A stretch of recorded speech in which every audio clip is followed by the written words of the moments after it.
doing a psychic medium workshop Ooh. at 6:00. Yeah, with the Hawaiian Light Seer Oh, on nice. the TikTok Yeah. psychic that I follow. He does these like big open, like I guess he opened up his practice to do like these large. It's like 1,000 people can join. It's like $15. So we'll see. I don't know. It was like a very low risk Yeah. because I was like, I can't drop like $200 for an individual session, but I could drop Yeah. $15 for an open workshop and see how this goes. Yeah, totally. Report back. I will. I'll hear. report back and see. Yeah. We'll see. We'll see how it goes. Okay, cool. Should we do the thing? Yeah, let's jump in. I'm wiggling my eyebrows. All right. Wiggle, wiggle. Welcome to Witchcast.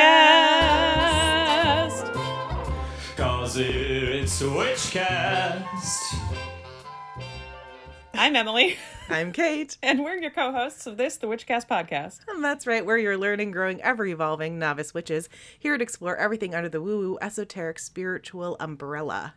Yes, and today we are doing story Story time! Okay, I feel like there was just a really loud flush on my end, and I just want to say that my husband is cleaning the bathroom. If you hear something, it's I am in my office.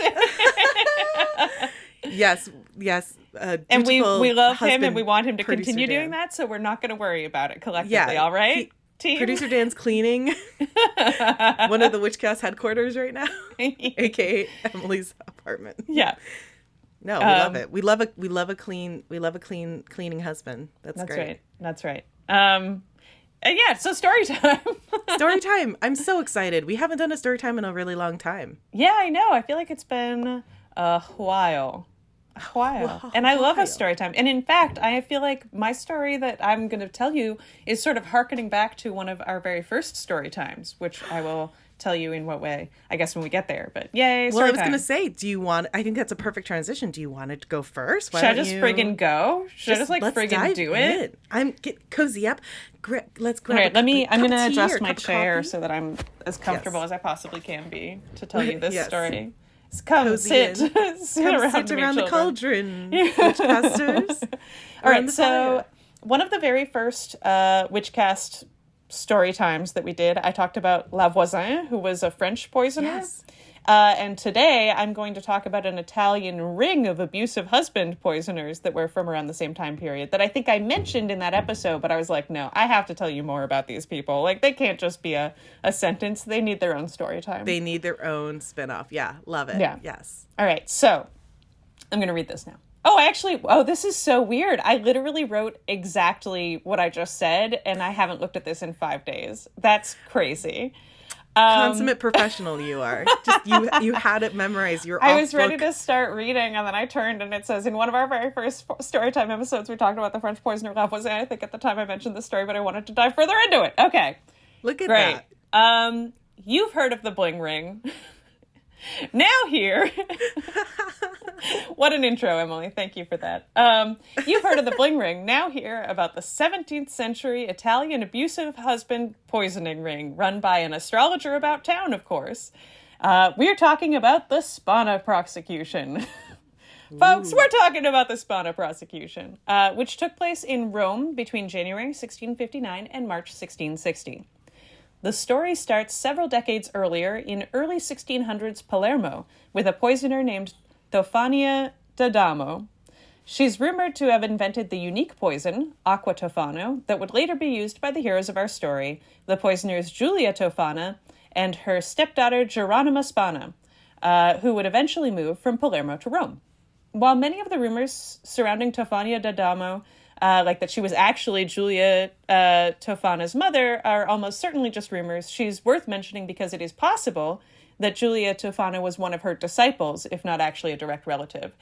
Quick aside to say that at the time in Italy, it was not uncommon for women to take their mother's first name as their last name, which is why Tofania to Giulia Tofana, people were like, oh, maybe they're related, but Gotcha. Broadly, people think probably not. But that's cool. But it's likely that she probably had heard of her, and she might have chosen that last name because it wasn't her original last name because of that relationship. But again, we just don't know for sure. Anyway, if not, you'd think that at least since Tofania d'Adamo was a woman in Palermo who made her own poison and then used it to kill her crappy husband, a crime for which she was ultimately executed, R.I.P., She may have inspired our girls Julia and Geronima, who ultimately allegedly did the same in the decades following D'Adamo's execution. Whether it was invented by D'Adamo or one of the other ladies later, acqua tofano was, at least according to the rumors that swirled around it, a particularly nefarious poison because it was slow-acting, clear, had no smell or taste, was undetectable, and took 4 doses to kill someone. For entertainment purposes only, if it existed at all, which some people debate, it was likely primarily arsenic, but may have also included some lead and deadly nightshade. A beleaguered only. Yeah. A beleaguered wife would administer it in those 4 doses over days or weeks, with symptoms showing up slowly. So the first dose would look like a cold or flu, and then it would steadily worsen until it took the life of the poisonee, giving the abusive husband time to panic and repent or write a will, and so on and so forth.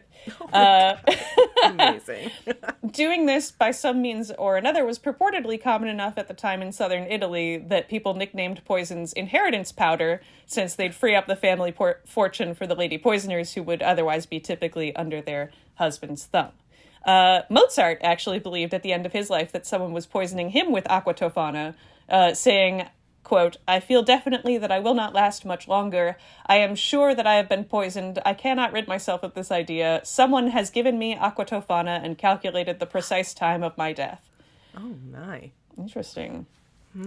Interestingly, like I said, some historians question its very existence because it seems like such a perfect poison. One guy named Mike Dash wrote, quote, "Forgotten though it is today, the mysterious liquid that Mozart feared so much was one of the great whispered secrets of early modern Europe. Acqua tofana was credited with what amounted to supernatural powers and blamed for hundreds of agonizing deaths, which is odd since it is very far from clear that it ever existed, and if it did, what it was, where it was invented, where first used, and when and how it got its name." But broadly, the story we're talking about is loosely what people think, or where people think it came from. And they definitely did some poisoning, and they definitely did get executed for it. So, I mean, spoiler alert. But I mean, it's the 1600s. What did you think was going to happen? They're women. It's the 1600s in Europe. They could have done a lot less. Yeah. Anyway, back to the gals. So, after Geronima's father died, Giulia Tofana married a rich but shitty man who spent all their money, and the gals had to flee from Palermo to Rome, where they lived with Giulia's uncle, who was an astrologer by trade. She went back to work as a marriage maker, like matchmaker, and under-the-table poisoner. And Geronima, the stepdaughter, was forced to marry at the age of 14 for economic reasons. Her husband also turned out to be bad with money and an adulterer, and she kicked him out by the time she was 25, and he ultimately ended up fleeing Rome. So they knew from bad husbands. And it being the papal state in the 1600s, there are definitely no divorces at this time, one might remember, especially for women. So, as far as we know, Giulia did a little low-key poisoning from their arrival in Rome until her death 25 years later. She taught Geronima the basics, but kept the business pretty quiet and in the family. In fact, there's really no totally solid evidence that she was even involved. She was never investigated, and she got to die peacefully in her sleep in 1651. Yes, there were rumors she didn't actually die, but in fact ran away to a convent and continued selling poison from there, but overall that seems pretty unlikely. In fact, there were a lot of myths and tall tales and fake news around these ladies, as you might imagine, because a lot of the people that wrote about their story at the time in the years after were men in a misogynist, patriarchal society whose main goal was to discourage other women from getting any big ideas. Shocker. Right. The women are also described in stories written about them after the fact as being old and haggard, but it seems like that was not true. Basically, a lot of witchy stereotypes were retroactively applied to them: ugly, evil, supernatural, and so on, but at the time they were really widely accepted by society. Geronima especially was, I feel like I'm saying her name totally wrong. It's probably like Geronima. But we're just going to go with it. It's fine.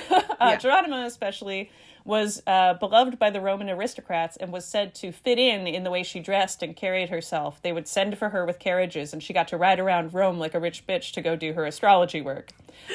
Because she ultimately became primarily an astrologer. According to Wikipedia / a book about this whole thing, she was, quote, engaged to predict the future and find missing objects by clients in the Roman aristocracy. And, of course, occasionally poison selling. Speaking of which, so Julia dies peacefully in her sleep, and Geronima takes over the family business, and she really runs with it. So she gets to work growing, expanding, franchising. She basically invents girl bossing, but with poison. At first, she makes and sells the poison herself. Apothecaries at the time wouldn't sell arsenic to women. Lame. But she ends up taking some women, purportedly former clients, under her wing, and teaching them how to do it too. And like where she gets it and stuff like that, which she was getting it, I think, from a priest, who was sneaking it to her under the table. Anyway, ultimately she has a ring of poison makers, two poison makers, Giovanna de Grandis and Maria Spinola, and two saleswomen or dispensers, Laura Crispolti and Graziosa Farina, working with her. Possibly others too, but this is what we know about for sure. And by the by, if you want to look her up, Geronima Spana is how she wrote her name, but she was also called Girolama Spara, Girolama Spala, l'Astrologa, La Profetessa, and La Indovina, meaning the astrologer, the prophet, and the psychic or fortune teller. Like she was just called like the prophet or the psychic for Rome at this time. Amazing. Yeah. And the book that you can read about this in is called The Black Widows of the Eternal City by Craig A. Monson. Anyway, so she expands from a quiet, small, in-the-family murder practice to a ring of several women selling poison and teaching women how to administer it for a perfect murder. And she gets away with it for like 8 years. She and her wicked sisters are estimated to have helped the women of Rome, from prostitutes to the aristocracy, kill hundreds of ne'er-do-well men. And I don't remember if I wrote about this later, but you can actually read that like one of the things that they would do is like, when I say that they were looking for people with abusive husbands, like the sellers would basically like find a woman who either there was like a lot of rumors and she was bruised, or like, you know, and be like, hey, so about that husband of yours. Wow.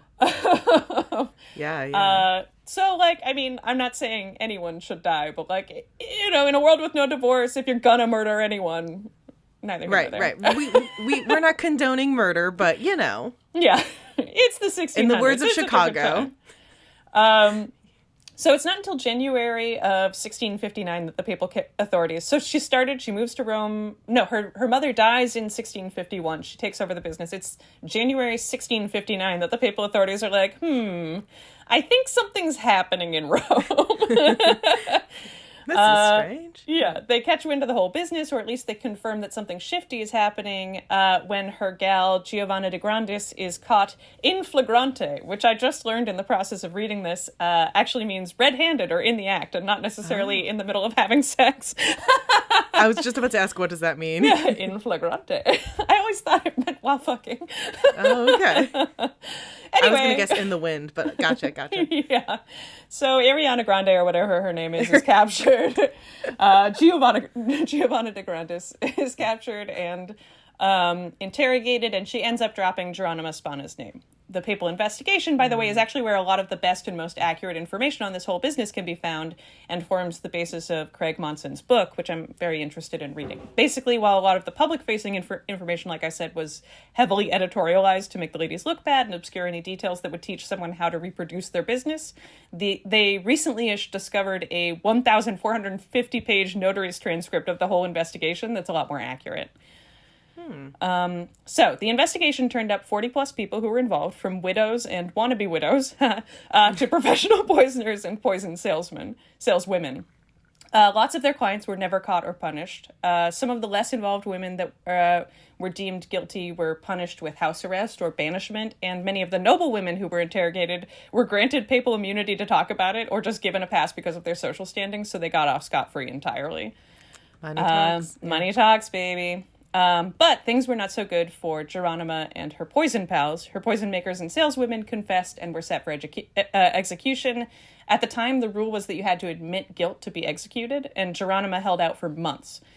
She was described as intelligent, self-assured, and confident, and they said that she talked a lot but would never admit a detail that could make her look guilty, not even to a priest. From her arrest on February 2nd until she finally gave in 4.5 months later on June 20th, at which point she said of the poison, "I've given this liquid to more people than I've got hairs on my head."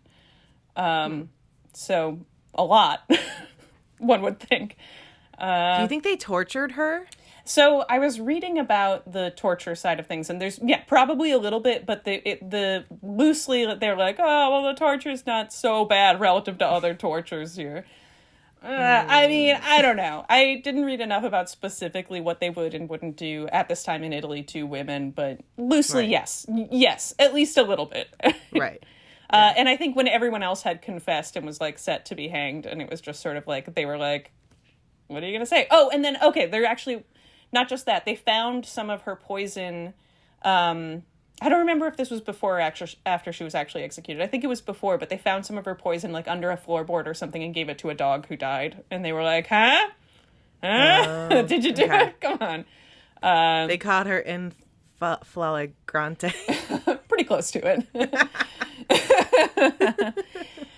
All right, so she finally gives in. She's done it, and they're all hanged together on July 5th, 1659, for facilitating the murders of what some believe may be as many as 500 abusive husbands. Wow. And within a week of this happening, because the papal state then put out papers being like, don't do this, and look how bad they are, they were suddenly famous throughout Italy.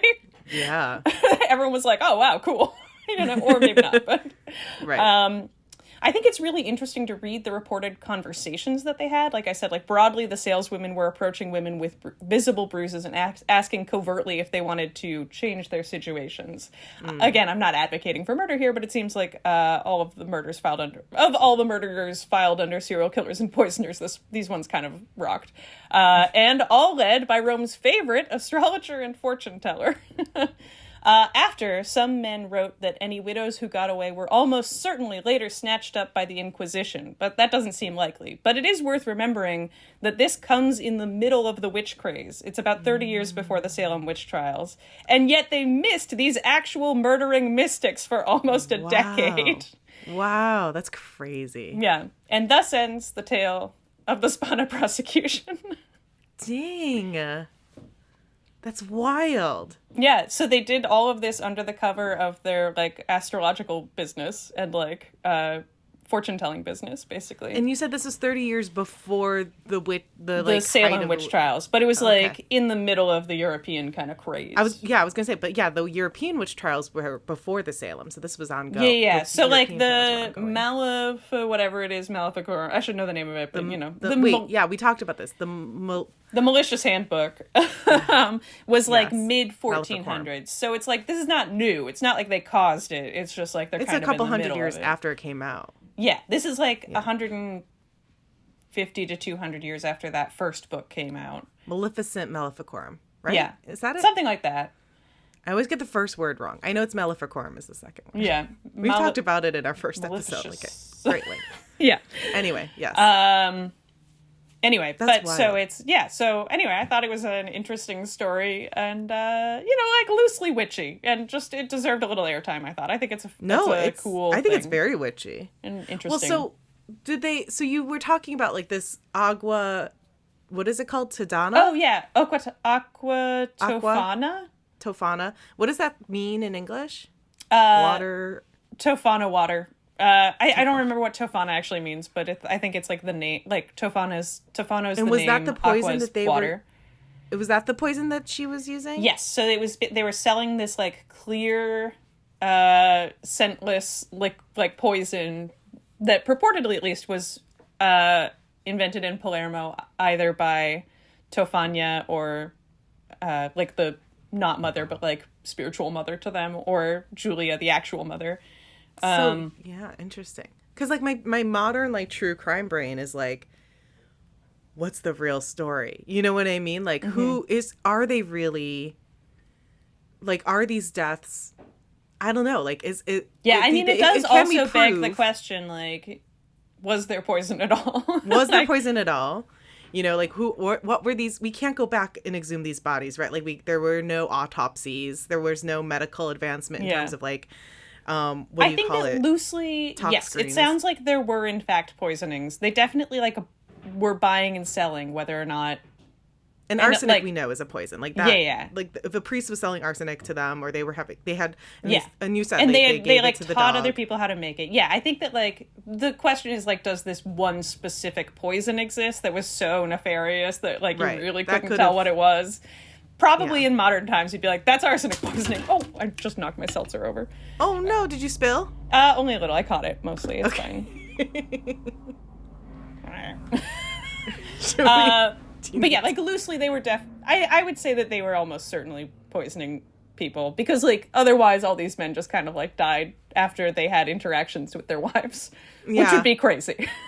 That would be a big coincidence. That would be a pretty big coincidence. Yeah. Yeah. I mean, because you could, of course, the conspiracy theorist to me is like, oh, they could torture them to get false confessions. They could plant evidence. But, you know, that seems pretty advanced for 1600s men. Yeah, right. They're like, write all this down. Yeah, that seems a little.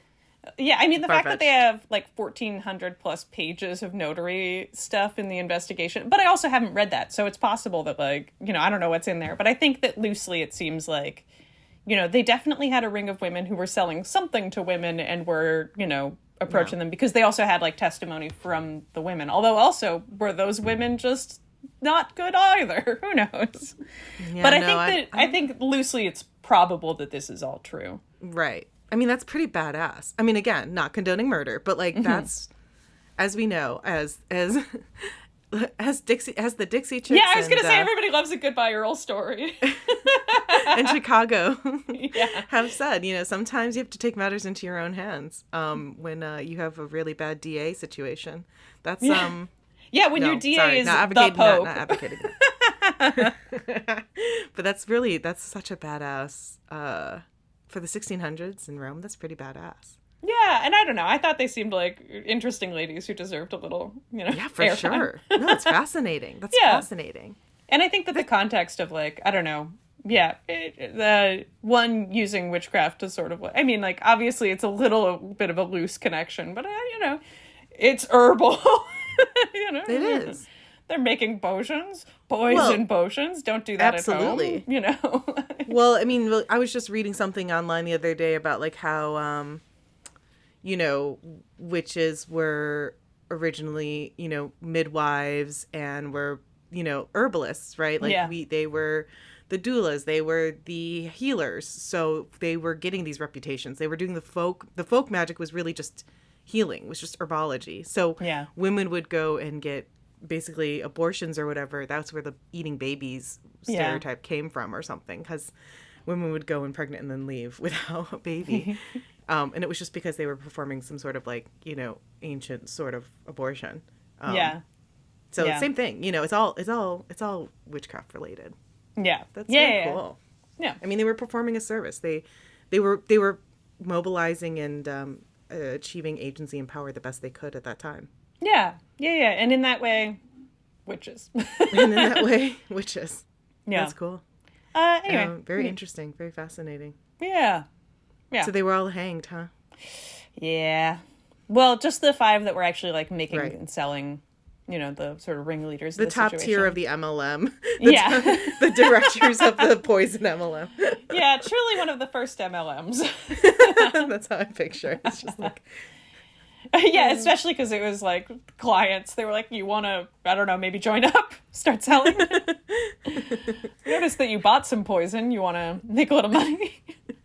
It's like, hey, babes, I noticed that you have some bruises. I have a great opportunity for you. Oh, God. It's terrible. I'm sorry. That's awful. That's a terrible joke. I'm not making light of that. No.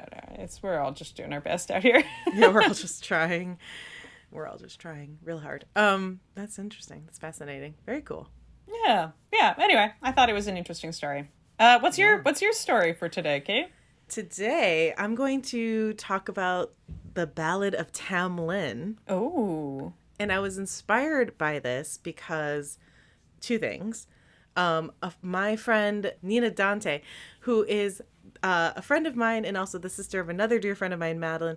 Nina Dante, you need to follow her on Instagram and on TikTok. Her handle is The Snake Spoke to the River. Oh, God. Now that I'm saying it out loud, I'm like, I need to triple check and make sure that that's correct. Because she is amazing and super... The Snake Said to the River. The Snake Said to the River is her handle. I'll tag it on our Instagram. She she and Madeline are these two amazing glorious sisters. They live in the Pacific Northwest with their family in the woods. And Matt and I went to visit them over the summer, and she posts all these amazing herbology like posts about like foraging and using natural resources for witchcraft stuff, for honoring, you know, the holidays of the Wheel of the Year. She also is a harpist and a classically trained singer, and so she like performs these, you know, ancient poems and texts and original songs on her harp, and it's just like a lovely account if you just need like a moment of peace in your day. Highly recommend you follow The Snakes Head to the River. And recently she posted an excerpt from the Ballad of Tam Lin, which is a famous Scottish poem from originally, gosh, it goes back to, I think, the 1500s. It dates back as early as 1549.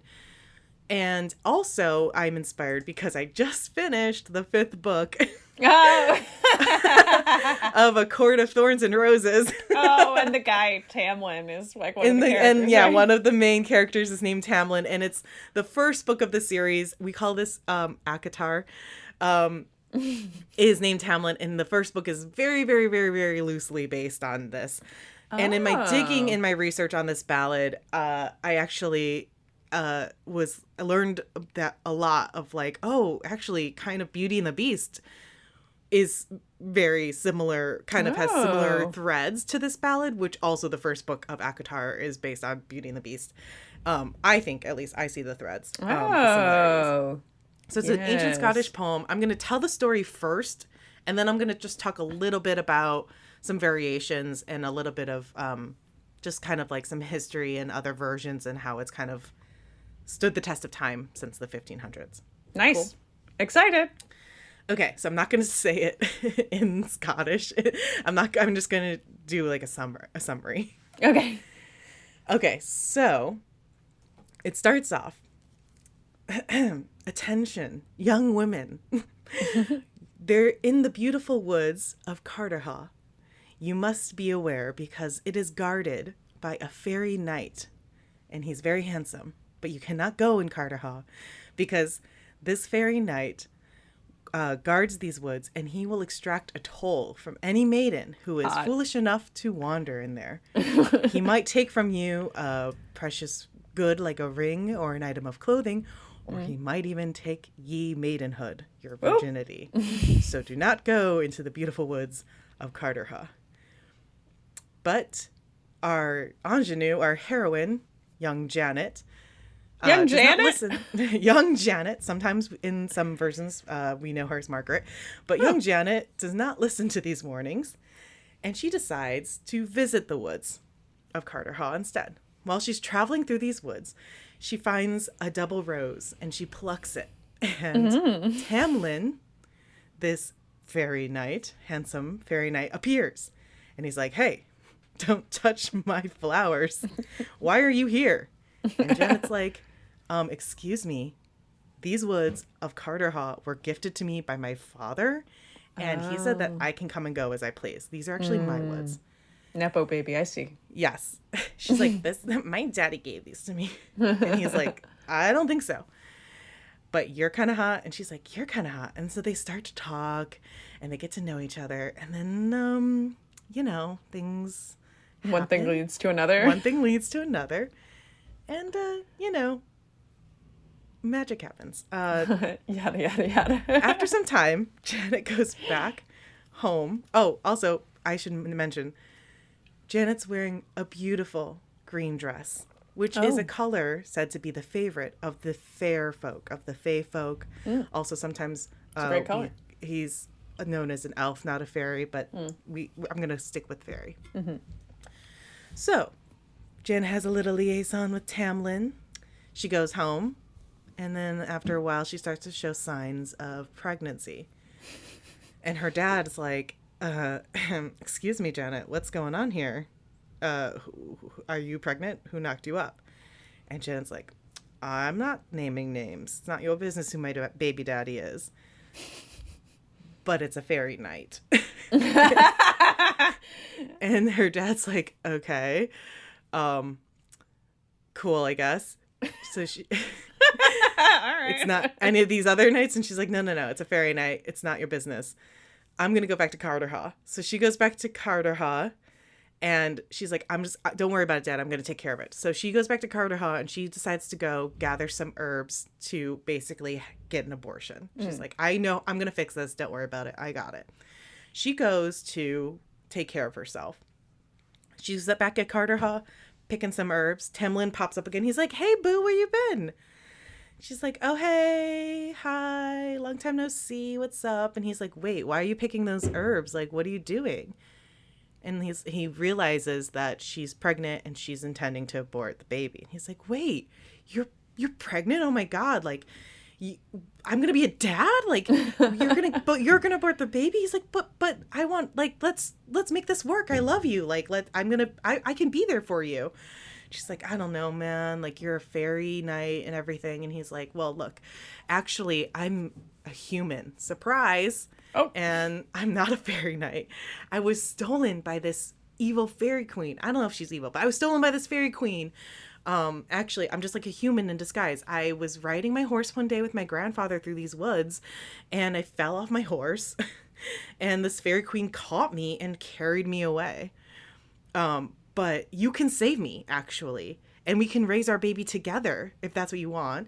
But I need you to save my life because tonight actually is Halloween, and every 7 years the fairy folk have to pay a tithe to hell and sacrifice one of their own people. And I really think this year is my year to get chosen to be sacrificed for the tithe. So please, please, please, I'm begging you, Janet, pregnant baby mama, you got to save my life. We're gonna ride. Here's how you're gonna do it. Okay, we're gonna ride through the woods on this little parade of horses, and I'm gonna be the only one on a white horse. That's how you're gonna tell it's me, because we're gonna, like, I guess, be in like lots of costumes and disguises. So when we ride through the woods, I need you to pull me down from my white horse and hold on to me as tight as you can. The queen's going to notice this is going to go down. She's going to get real mad, and she's going to transform me into all kinds of beasts. And you cannot let go no matter what. And I promise I'm not going to scratch or bite or hurt you. But, like, no matter what beast I turn into, you need to never let go of me until I turn into a burning hot coal. And then as soon as I turn into a burning hot coal, then throw me into that cold well over there. Can you do that? And then once you do that, I'm going to turn back into like a naked human prince, and we can live forever, happily ever after together. And Janet's like, don't ask me why there won't be clothes. It's the hot coal thing. It's just like, this is how it works. And Janet's like, cool, bet, I'm in. Yeah, let's do this. So Halloween comes, Janet's ready. She's like waiting. She's like, I'm going to say my prince. We're going to have a happy family. She's waiting. And then the parade comes of all the fairies. Tam Lin's on his white horse. She leaps from her hiding spot and she grabs him. And just like Tam Lin warned, the fairy queen like transforms him into a number of different beasts. In some versions, it's like a snake with sharp teeth and a fox or a bear or, you know, a lot of different, a tiger, etc. And she holds tight to him the whole time. And then finally the queen does transform him into a burning hot coal. Then to which Janet takes the coal, throws it into the hot cold well, and Tam Lin reappears as a beautiful naked human man, and Janet covers him with her mantle, and he's human, and she saves him. And the fairy queen is furious and comes and goes to Janet, and she's like, man, I am so pissed that you beat me. If I had known that you would have done this, I would have plucked out his eyes or like done all these other things so that you would not have been able to do this. But I guess you beat me, so have a nice life. And it just kind of ends abruptly like that. I guess. Peace. I guess, yeah. Fairy queen out. Respect. Yeah. And the pair are free to raise their child happily ever after. And that, in a nutshell, basically is the Ballad of Tam Lin. Wow. Yeah. Yeah. Wow. Cool. So, yeah. So this ballad is famous, and it's been around, like I said, since the mid 1500s.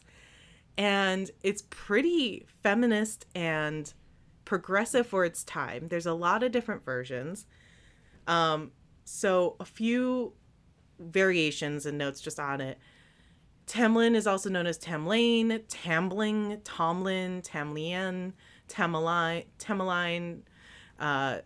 Lin or Tam Lane. It's let's see, there's so many different versions of it. Like I said, Janet's also known as Margaret. The earliest version dates back as far as 1549, as like I said, as a ballad in the Complaint of Scotland, that mentions the tale of the song Tam Lin. And then there's also it's also mentioned in the narrative poem of Michael Drayton's narrative poem Nymphidia in 1629, which includes the character Tam Lin, who's a vassal and kinsman of Oberon, who we know from The King of Fairies from Midsummer's Night's Dream, right? Yeah.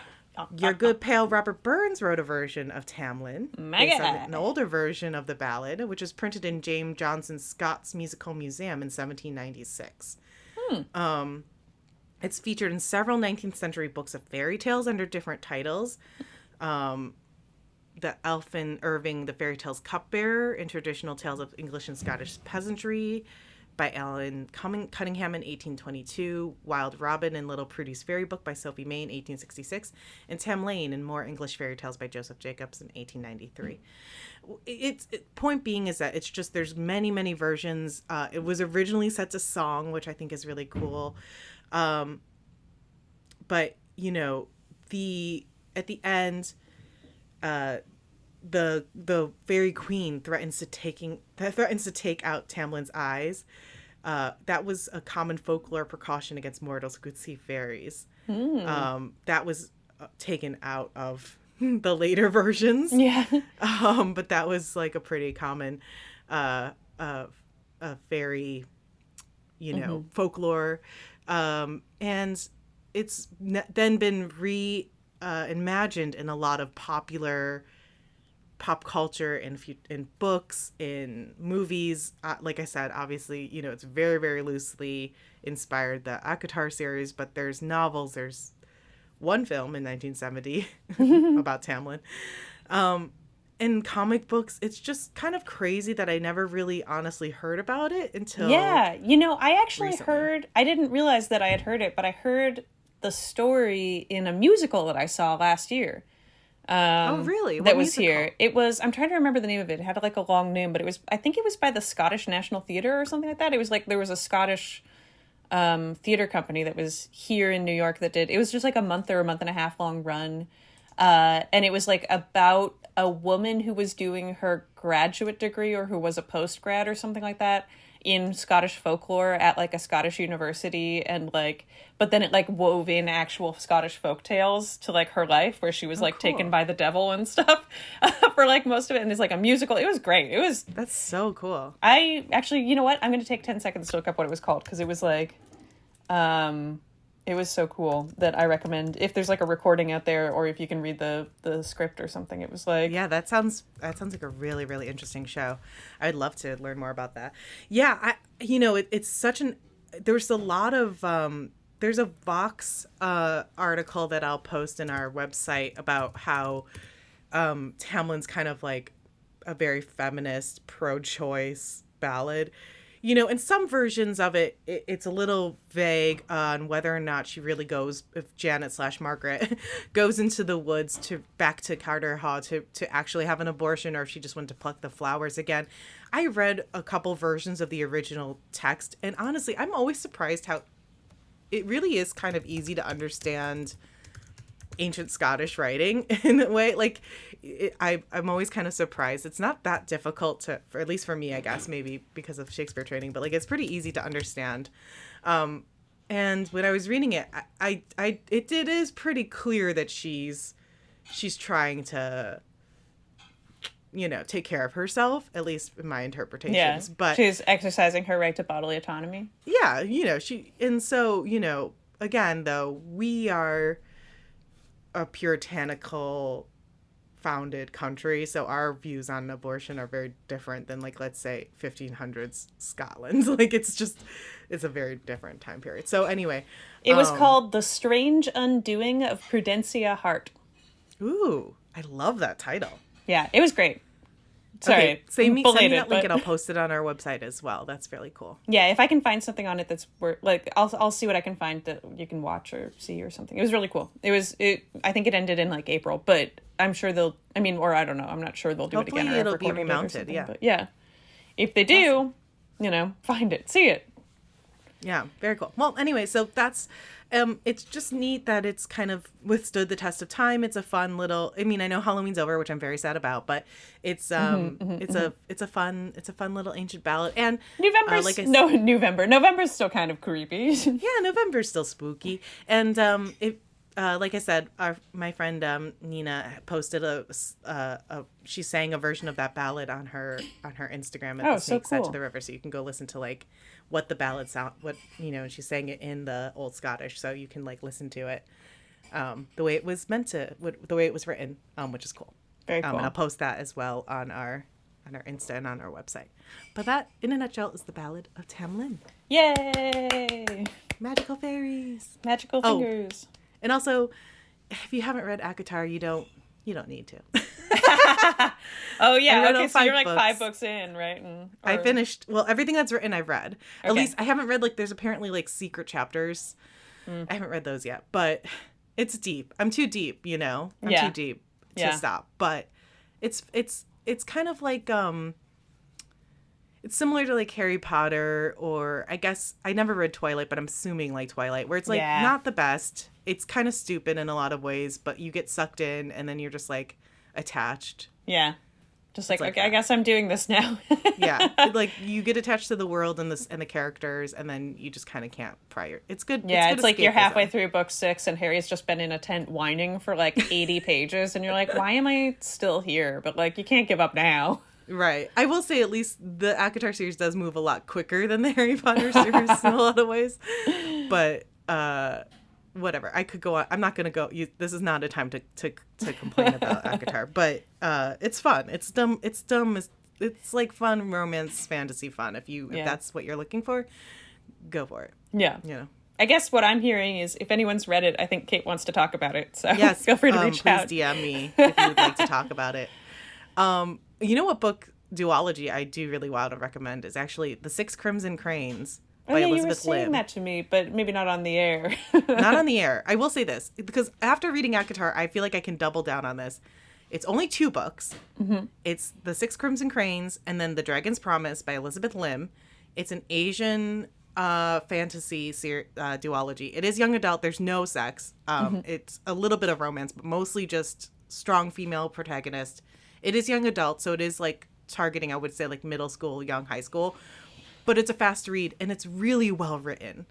It's like, I did not guess where the story was going to go. I felt like the ending was earned. I felt like the characters in the world were well fleshed out. I felt like I did not have to reread paragraphs being like, what the hell are you talking about? I felt like it kept my interest. It was entertaining. It was like, it was good writing. You know what I mean? And that I miss. I think that's I always get frustrated about with fantasy, which I love that genre so much, is that sometimes I feel like the quality of writing suffers. Yeah. Like the storytelling is maybe fun, but the quality of the writing is not really up there.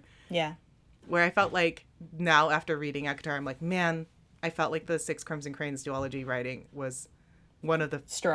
was really strong. Was just like one of the first, maybe only times after reading a book where I felt satisfied at the ending. Nice. Oh, you know what I read recently that I really enjoyed? It's not as deep, but there's a book called A Night in the Lonesome October by a guy named Robert. I can't remember his last name. But it's like each chapter is a day in October, and it's like, it's sort of in the sci-fi fantasy space. Like, it's sort of like one character is like a vampire count and like one is like Frankenstein kind of thing. But like, they're never called that. They're because it's all through the perspective of like a guy's dog familiar. Oh, cool. It's really delightful. It's like, you had me at through the perspective of a dog. Yeah. I'm in.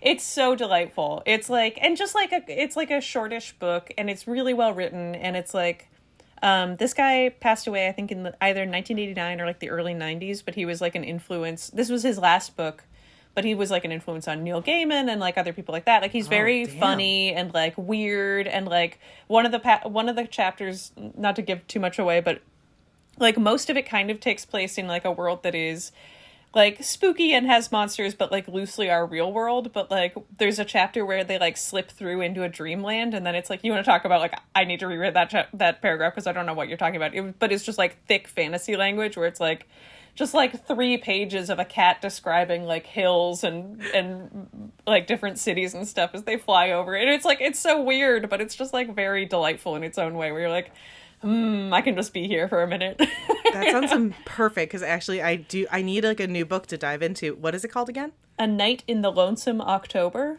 Perfect. Yeah. That sounds perfect. It's just like kind of, it's just fun. I mean, like, it's not going to change your life in terms of like deep thoughts or anything, but it is really, I don't like, want anything to change great. my life, though. I don't.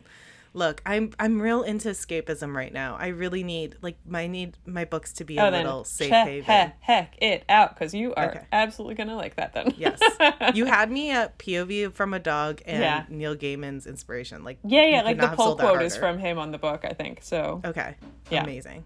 Okay, so we'll post links to these books that we're recommending in our on our website as well. yeah, Witchcastpodcast.com. witchcastpodcast.com. Do you want to draw a card? I do, because my good friend Emily Duncan said got me a leadingly. new deck. Woo!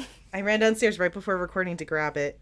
Matt was texting me right before we started recording. He was like, because Bella, our dog, was whining because she really wanted to cuddle. She's never in the mood to cuddle. She's basically a cat and dog form. And she like, Matt finally got off his computer to go cuddle with her.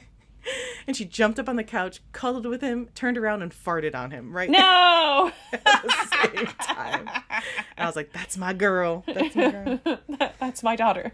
And I thought that was hilarious as I went to grab this tarot deck. Anyway. That's delightful. Yeah. So this is a new deck from Emily Haha. to me. Haha. Thank you, Emily Duncan. You are so sweet. You're so Also, welcome. I've been Emily also got us a little housewarming gift of this beautiful, I'll post a photo of it, this gold-plated leaf incense holder. I've been using it for like chill, nice bath time. Like, or not bath time, because I don't take a bath in my gross bathtub. Yeah. But shower time. So I like have been burning incense on it and lighting a candle, and I have it like, it has a little area on my like bathroom counter right now. It's so nice. Yay! I figured so it was one of those pretty. things, like, it's an incense holder, but it would also work as just like a little dish or something for like holding stuff around the house. Like, you could just put it anywhere and use it however you want. Like, it's flexible. so but pretty. I think it's so pretty. It's very pretty. I love it. I like don't want to get it dirty. I don't want to cover it with things. It's so pretty. Okay, so I've been playing around with this deck because it's very gorgeous. I couldn't find anything about who did the artwork on this deck. Oh, interesting. Hold on, let me look at the book. So it's called the Tarot Magic deck, the Witch of the Forests Tarot Magic deck. And it's funny because this book is so nice too. It comes with this really thorough book that has all of these really nice descriptions. Each card also has the symbols of the planet as aligned to each card. That's handy. The zodiac sign symbol as well, and then it also has info for some spreads you can do. It's like basically really good for like novices, but also anyone. I mean, I love it. It's great. Yay. Wait, hold on. This is text by Lindsay Squire, Quarto Publishing, Leaping Hair Press, Quarter Group. I don't know. Anyway, I'll post a photo of it. You can check it out. Shuffle. I'm so bad at shuffling. I need to get better. I don't know. It's every year I'm like, I'm gonna spend some time making sure I know how to like shuffle and whistle, and I can't do either. I've been practicing on my whistling with the dogs. I'm getting there. I can like make a noise, but it's just not very like. I can't like sing. Yeah. But I can make enough of a noise to get my dog's attention. Mm-hmm. That's yeah. My hands are just too small to you got shuffle. little dainty fingies. No, they're like little tiny round monkey hands. No. They're like little irons. I can never be a hand model. I like your hands. They're small and fat. It's okay. I resign myself. I'm gonna sell feet pics online instead. Very cool. I feel like there's a market for any kind of feet, right? Oh yeah. If you're a foot Definitely. model, please contact me and let me know how you do it. I want to know. Not Kate because I'm into is that, just in. because I want to make money off of. I want to know. Yeah, how you do want it. to join, not Yeah, I want to monetize. The economy is hard. Okay. I'm just gonna cut the deck a few times. That's what I'm gonna do. Cool.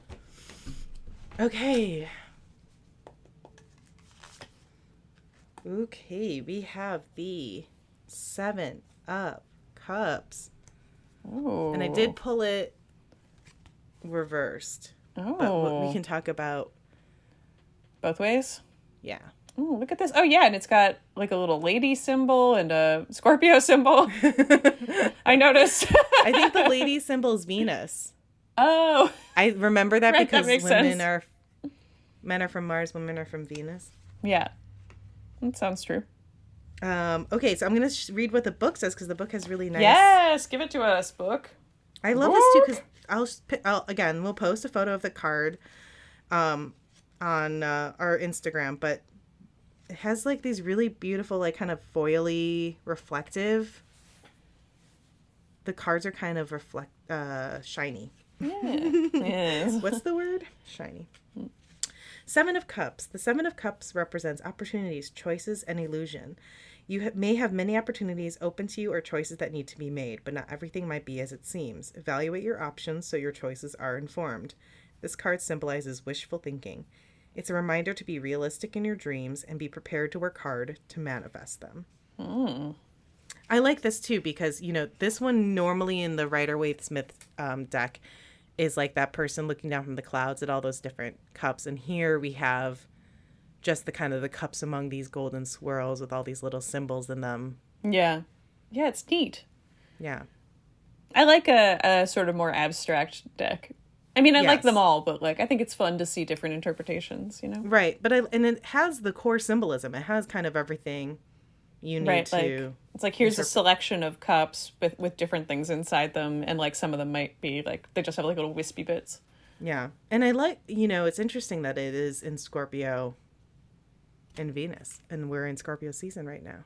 Yes. And we're about to experience, well, when we release this, it will already have happened, but we're about to experience a new moon in Scorpio, which apparently will be a little intense. Uh-oh. I love time traveling in this podcast. So, future us and listeners, how was that new moon? How'd it go? you good? You good? Have you been watching Loki at all on Disney Plus, by the way? No, not yet. I've seen the first season, but I haven't seen the new stuff. I've heard... I just watched the season 2 finale. We just finished it last night. It's good. It's a good show. Yeah. It's heady. It's heady. I feel like you gotta, you know, time travel stuff is always... Yeah.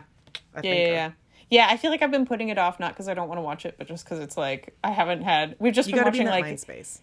Dan and I have been watching ER and like British crime shows. Like those are where our like emotional and mental capacity is right now. You guys have been watching old shows.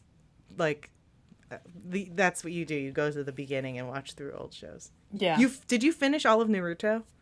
Yeah. Oh yeah, we did it all. But like that was amazing. like in the pandemic where it was like we had time to kill, so like 1,000 episodes of something. Even, like I mean, they're like 20-minute episodes, so it's like it's not like you're, but still, like 1,000 episodes was doable. That's a lot. Because we started in quarantine, so we got through the first like 100 episodes probably in like 2 weeks when we were just like waiting in Canada and like couldn't leave the house. Oh my goodness. Yeah, I mean that's the time to do it. But I mean, we watched The Office like 5 times in a row during quarantine, like everyone else. Yeah. You know, another friend of mine started watching the Mighty Morphin Power Rangers from the beginning. Oh my God. Like her husband, her partner. Yeah. I like that stuff because sometimes it's like you just totally miss a cultural touchstone, and it's like, you know, why not go back and just find out what the fuck ER is, or like the Power Rangers or whatever. Well, you know what I started watching from the beginning this is not old, but I started watching Girls 5 Eva. Oh, I've heard that's good. I watched like the pilot on a plane, but I didn't know where to watch it, so I never kept going. Peacock. Okay, that's doable. Peacock. Yeah. I'm enjoying it. I mean, Paula Pell is just... Yeah. And honestly, all of the main actresses are really good in it. Like, Sarah Bareilles is a delightful ingenue, and Busy Phillips is hilarious, and Renee Lee Goldberry is also hilarious. Like, they're all great. They're all great. Like, so, and yeah, it's good. Very, me like. Nice. Very, Excellent. It's very, fun, lady-driven, satirical sitcom for millennial women. Excellent. Yeah. Top notch. And on that note, let us know if you have any television recommendations. Yeah. Sorry. Just chatting. And, as with everything, feel free to write in to our email, which is witchcastpodcast@gmail.com. You can always find all our resources at witchcastpodcast.com. You can also contact us or follow along on Instagram with Witchcast Podcast there. And if you want to, you're free to leave us a review on Apple Podcasts or Spotify or anywhere else. But, on Apple, they let you write something in and you could write something nice and then we could read it to each other a couple times and be like, this is good. Yeah. And we might even, screenshot it and share it on our Instagram. I think we might. Yes. It means a lot to us and it helps other people find us. So please do. Yeah. And thank you to everyone who's written reviews so far. You are thank you. Our best friends. We love you so much. Except for the one that gave us a 1-star review. Not you. Obviously. Yeah. Don't think we don't know about that. And so thanks again for being here. We'll be back soon with another great episode of the Witchcast Podcast. Your Scorpio is showing up. And until next time, Hexia! 'Cause it's Witchcast.